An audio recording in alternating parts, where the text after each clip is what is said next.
Okay, we're here talking about the Church in the Darkness, which is a cult infiltration game. What else can you tell me about it?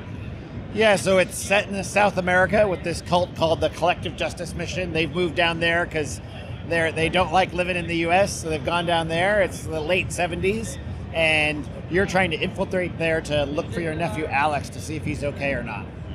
One of the things that I thought was coolest about the game is the mechanic that it can change so much. Yeah. So how does that work?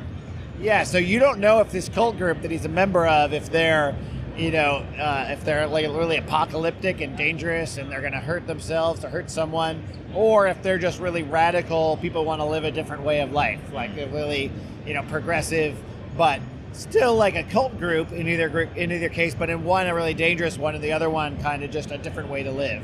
So you try to figure that out while you're playing, because you might find your nephew Alex, he might want to leave, he might want to stay, and you need to decide whether you let him do that or not.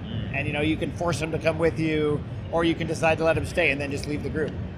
When the game was being developed, was it the stealth mechanic and the kind of changing story that came first, or was it the setting of the cult infiltration? Yeah, I've been interested in cults for a long time, but I also knew doing like a top-down stealth game, infiltration game, sort of like a fast-paced stealth, wasn't something I'd seen in a while, so I thought that was a cool genre. Then I was like, wouldn't it be cool? What can you infiltrate that we haven't seen 1,000 times before? So like a cult compound in South America seemed like just a great place to set the game. And then I like games that do different things with narrative.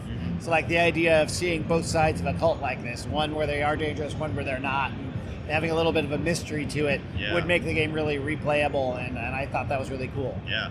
It's difficult enough to make a game where you have a really strong narrative that goes throughout. So what were the challenges you faced when you were having those different components that had to unveil the story as you went through? Yeah.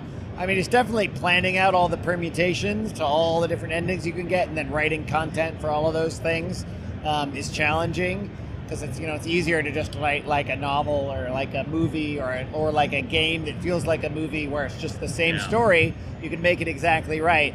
So in this one, it's not exactly the same. So as a result, sometimes the story will be a little weirder than other ones. Sometimes it'll take different twists and turns. And the way we let you play it is very open world. You're really discovering the story while you play. It's not a bunch of cutscenes. It's not like pushed on you in that way. Sure. It's more experiential. So really can depend between playthrough to playthrough how the story feels.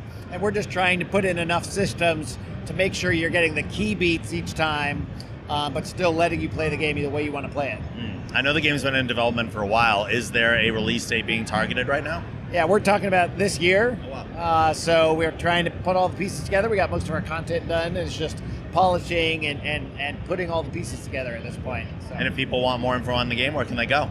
Yeah, great place to go is our website, paranoidproductions.com, and you can click on the Church in the Darkness in there, and there's a mailing list you can sign up for. Also, you can find us on Twitter at Church Darkness. We got Facebook. You can just search for the Church in the Darkness, or you can search for us on Steam and wishlist us on there right now if you want to. Well, thank you so much. I love the game. I look forward to playing it.